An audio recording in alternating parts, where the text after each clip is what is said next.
Hello? Oh, yeah. Can you hear me? Yes, I can. Hello? Is this Mrs. Dorothy Letterman? That's right, Dorothy. Yes, it is. Who's this? Are you the mother of David Letterman who does Late Night on NBC? There are moments in Hollywood that nobody talks about out loud. Moments that happen behind closed doors, in hushed phone calls, and in the cold silence that follows a decision nobody ever announces. She didn't get a warning. She didn't get a goodbye. One day she was welcome, and the next day she simply wasn't. No statement was issued. No publicist made a call. The door just closed, quietly and permanently, and the whole industry heard it. That's how Johnny Carson operated. And she was far from the only one. For 30 years, Johnny Carson didn't just host a television program. He controlled an entire ecosystem. He decided who got to be seen, who got to be heard, and who quietly disappeared from the conversation. If you were lucky enough to earn his blessing, your career could ignite overnight. But if you crossed him, even once, even accidentally, the consequences were swift, silent, and devastating. There were no second chances. There were no explanations. There was only the eerie quiet of a phone that stopped ringing. What made it so powerful was that it was never loud. Carson didn't hold press conferences to announce his grudges. He didn't throw fits in front of cameras. He was smooth, controlled, and absolutely ruthless in the most polished way imaginable. People in the industry felt his disapproval the way you feel a drop in temperature. Suddenly and all at once, and by the time they realized what had happened, it was already over. This is the story that lived behind the curtain. The names that vanished. The careers that cracked under the weight of one man's silence. And the complicated, fascinating truth about the most powerful figure in the history of American late-night television. To understand why being banned from The Tonight Show was so catastrophic, you first have to understand what The Tonight Show actually was during the Carson years. And if you didn't live through it, it's almost impossible to describe. From the moment Johnny Carson took over the desk in 1962, the show became something that went far beyond entertainment. It was a nightly ritual for millions of Americans. There was no social media. There were no streaming platforms. There were only 3 major networks, and at 11:30 every weeknight, a significant portion of the country sat down and watched the same man tell the same monologue in the same chair. It was appointment television in the truest possible sense. You watched it when it aired, or you didn't watch it at all.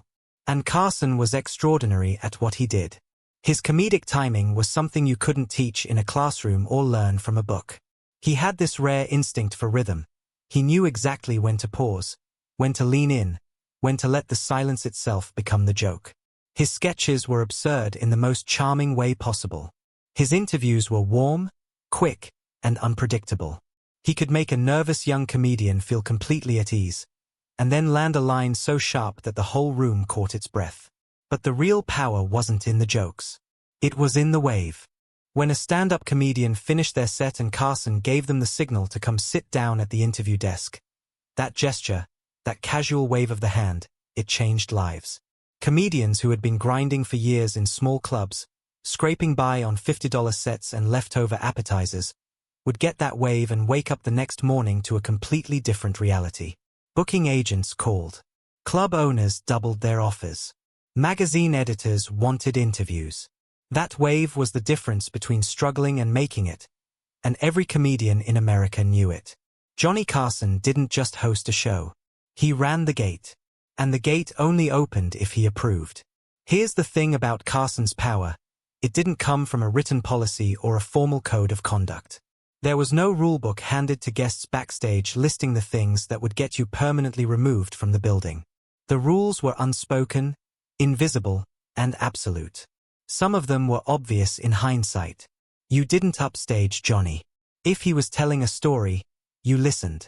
If he was setting up a joke, you didn't step on the punchline. The show was his stage, and everyone else was a guest on it. Even the biggest stars in the country understood that when they sat down across from that desk, they were in his house, playing by his standards. But some of the rules were far more personal and far more unpredictable. Carson had a long memory and a deep sensitivity to anything that felt like disloyalty or disrespect. He didn't forget.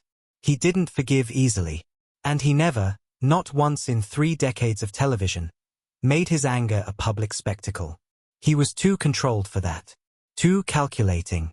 Instead, he simply withdrew, and his withdrawal was deafening. The entertainment industry at that time was a surprisingly small world. Producers talked to producers. Agents talked to agents.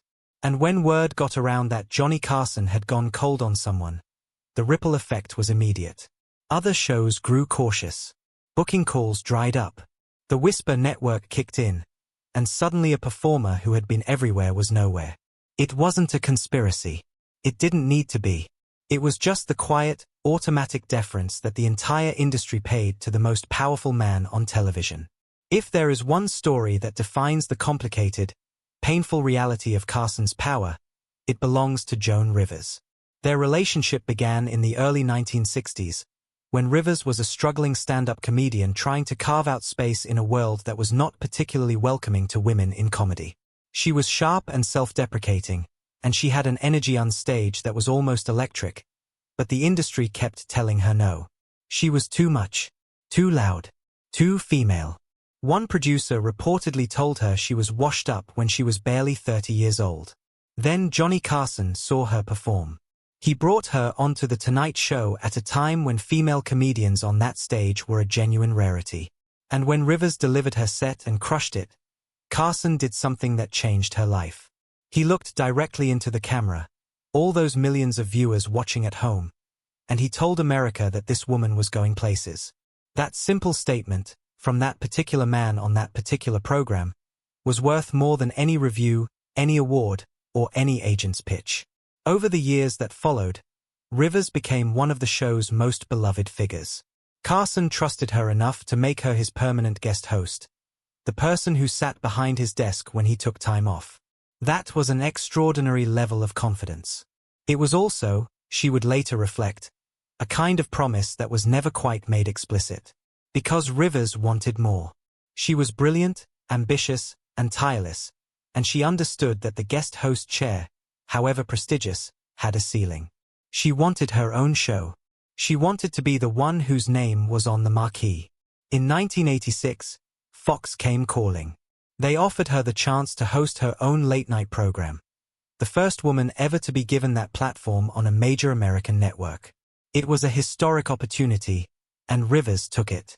The problem, the catastrophic and irreversible problem, was how Johnny found out. She didn't tell him. Not directly. Not in advance. He learned about it through channels, through the kind of second-hand information that feels like a slap when you believe you deserve to hear it first.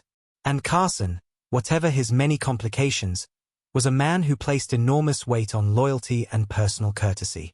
To him, this wasn't simply a career move. It was a betrayal. He refused to take her calls.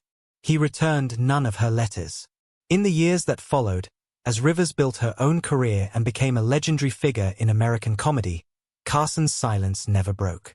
Not once. Her appearances from her years on his show were quietly buried. Her name was not celebrated in the show's history. She was, in the most complete and deliberate sense, erased. Rivers spoke about it in interviews for the rest of her life. Her voice would shift when the subject came up. Something tightened. She described writing him letters every year, hoping for a response that never came.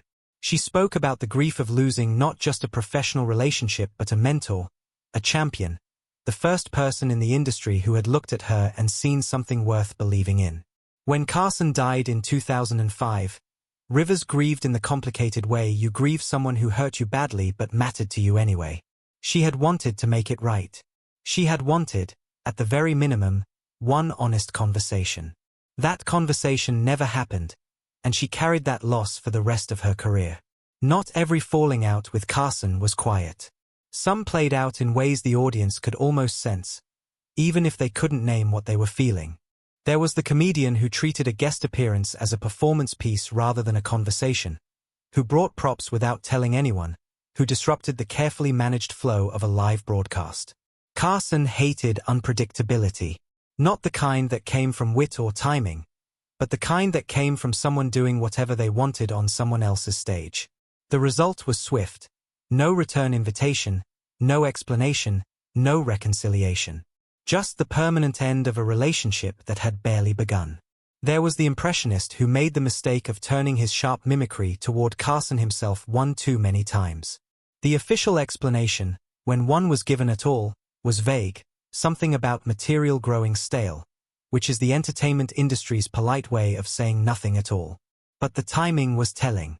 The jokes had landed too close, too often, and Carson had decided he was done being the punchline. There was a young performer who, trying desperately to stand out during a high-stakes appearance, brought an unauthorized prop on stage, a large stuffed animal, something intended to be whimsical and memorable. It was memorable. But what it communicated to Carson was carelessness, a disregard for the architecture of his show. The silence that followed was total. Then there was Lola Falana. Falana was a genuine star, a performer of remarkable talent and charisma who brought extraordinary energy to every room she entered. But during one appearance, she said something that made the studio feel briefly uncomfortable. She spoke openly about her experience as a black woman in the entertainment industry.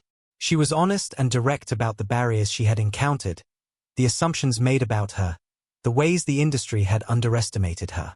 She wasn't wrong. She was, in fact, completely correct. But late-night television in that era was not a space designed for that kind of truth-telling. Carson's show was comfort. It was the warm, familiar ritual of laughter before sleep. He was not prepared for the conversation Falana wanted to have, and his response was the one he always defaulted to: withdrawal. She was not invited back.